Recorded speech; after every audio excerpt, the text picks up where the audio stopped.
প্রশাসনকে ম্যানেজ করে, deep স্টেটকে manage করে, কমিশনকে ম্যানেজ করে, সরকারকে ম্যানেজ করে ম্যানেজ ভোট আয়োজন করেছে। 2018 সালে হয়েছিল রাতের ভোট।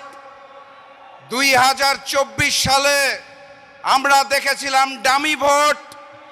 ফ্যাসিস্ট শেখ হাসিনার পতনের পর ভেবেছিলাম 2026 সালে হবে আসল ভোট, কিন্তু 2026 সালে হয়েছে ম্যানেজ ভোট। লন্ডন থেকে ওই মুফতি সাহেব এসে জনগণের সমর্থন আদায় করতে না পেরে প্রশাসনকে ম্যানেজ করে, ডিপ স্টেটকে ম্যানেজ করে, কমিশনকে ম্যানেজ করে, সরকারকে ম্যানেজ করে ম্যানেজ ভোট আয়োজন করেছে।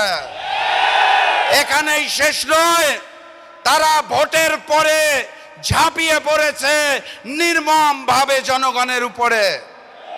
2018 সালে ধানের শীষে ভোট দেওয়ার জন্য যেভাবে করে গণধর্ষণ হয়েছিল, 2026 সালে এসে ধানের শীষে ভোট না দেওয়ার কারণে গণধর্ষণ আমরা দেখতে পেয়েছি।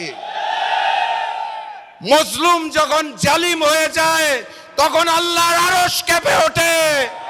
আমি লন্ডনের মুফতি আর নতুন জালেমকে বলতে চাই, মজলুমরা হারতে জানে না, মজলুমরা কাঁদতে জানে না, মজলুমরা থামতে জানে না। আমরাও থামবো না ইনশাআল্লাহ। বিজয়ের পথে যাত্রা শুরু, জীবন অথবা মৃত্যু। আসসালামু আলাইকুম। বিসমিল্লাহির রহমানির রহিম। প্রিয় বন্ধুগণ, আমরা আজকে এখানে কেন প্রতিবাদ করছি এটা আপনারা জানেন। যে নির্বাচনটা হয়েছে, আমরা প্রত্যাশা করেছিলাম একটা সুষ্ঠু নির্বাচনের মাধ্যমে বাংলাদেশ নতুন একটা অধ্যায়ে প্রবেশ করবে। এই কিছুক্ষণ আগে টিআইবি একটা রিপোর্ট দিয়েছে, আমরা বললে কেউ বিশ্বাস করতো না।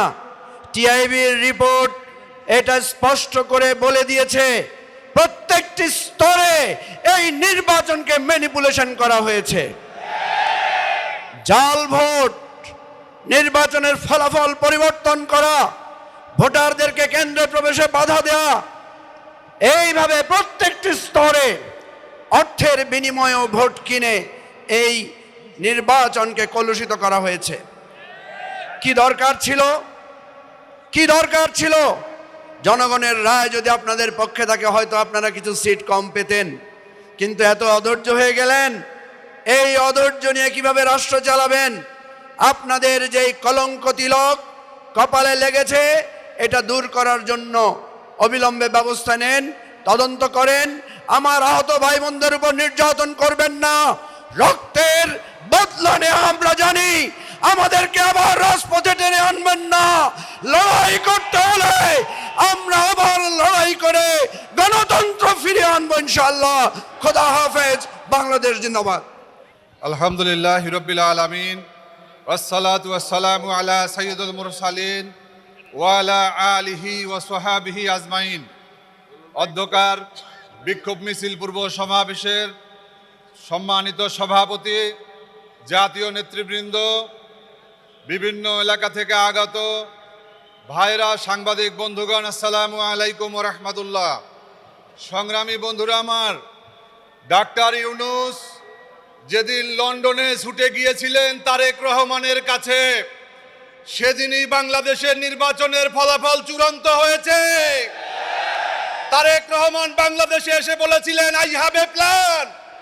তার প্ল্যান ছিল ইঞ্জিনিয়ারিং এর মাধ্যমে ক্ষমতায় যাওয়া।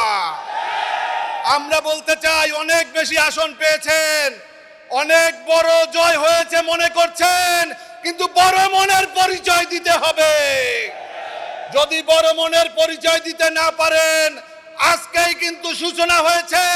নির্বাচনের আগে বিভিন্ন এলাকাতে হুমকি ধমকি দিয়েছেন, ভোটের দিনে জনগণকে ভোট কেন্দ্রের কাছে যেতে দেন নাই, আমাদের এজেন্টদেরকে ভিতরে থাকতে দেন নাই, ফলাফল বিকৃত করেছেন। এভাবে করে কিন্তু ক্ষমতায় টিকতে পারবেন না। আমরা একটা ইনসাফের বাংলাদেশ চেয়েছি, আমরা একটা ন্যায় বিচারের বাংলাদেশ চেয়েছি। ইনশাআল্লাহ অতি অল্প সময়ের মধ্যেই আমরা সেই দিকে যাত্রা করব ইনশাআল্লাহ। সবাইকে ধন্যবাদ। নাজরুম মিনাল্লাহ ফাতুন কারিম।